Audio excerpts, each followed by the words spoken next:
Salut à toutes et à tous, je suis content de vous retrouver aujourd'hui dans ma cuisine pour préparer avec vous une nouvelle recette.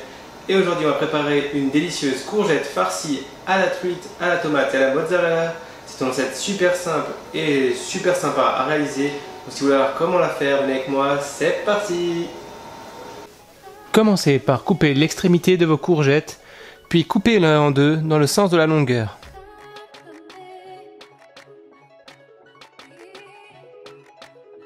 Une fois que c'est fait, prenez une cuillère et creusez l'intérieur de vos courgettes.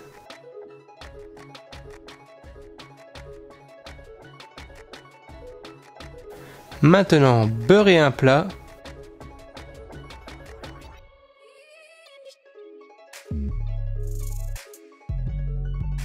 Et placez-y vos courgettes.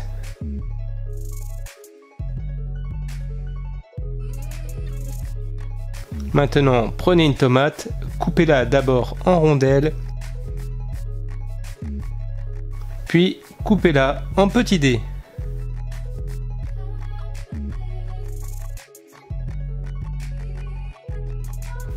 Une fois que c'est fait, réservez. Maintenant, prenez 400 g de filet de truite, enlevez d'abord la peau à l'aide d'un couteau. Récupérez la chair qui est restée collée. Puis maintenant, détaillez votre truite en cubes comme pour la tomate.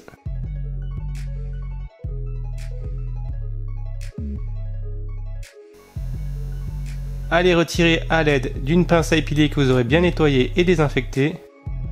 Ensuite, dans une poêle, faites revenir une cuillère à soupe d'huile d'olive. Rajoutez la tomate et la truite.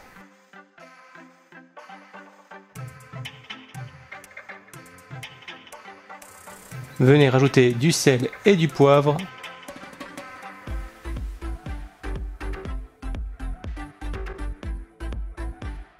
Puis une petite pincée de piment d'Espelette.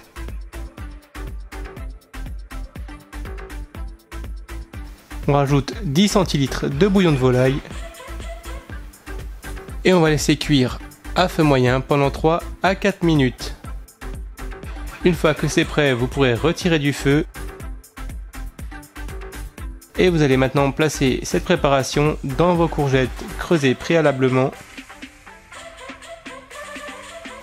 Une fois que vous avez réparti toute la farce dans les courgettes, vous pouvez maintenant couper une boule de mozzarella.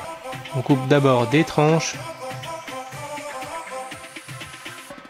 On va venir détailler aussi en petits cubes.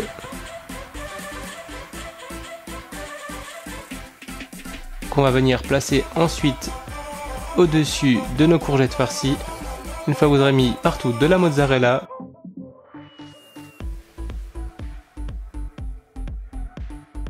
maintenant venez rajouter un peu de jus de citron par-dessus. Il ne nous reste plus qu'à enfourner dans un four préchauffé à 220 degrés pendant 25 minutes.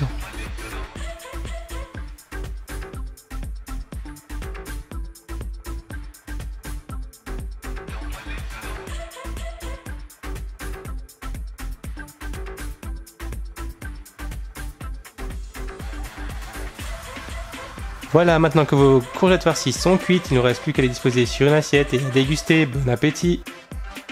Voilà, maintenant que la cuisson est terminée, je peux passer donc à la dégustation évidemment.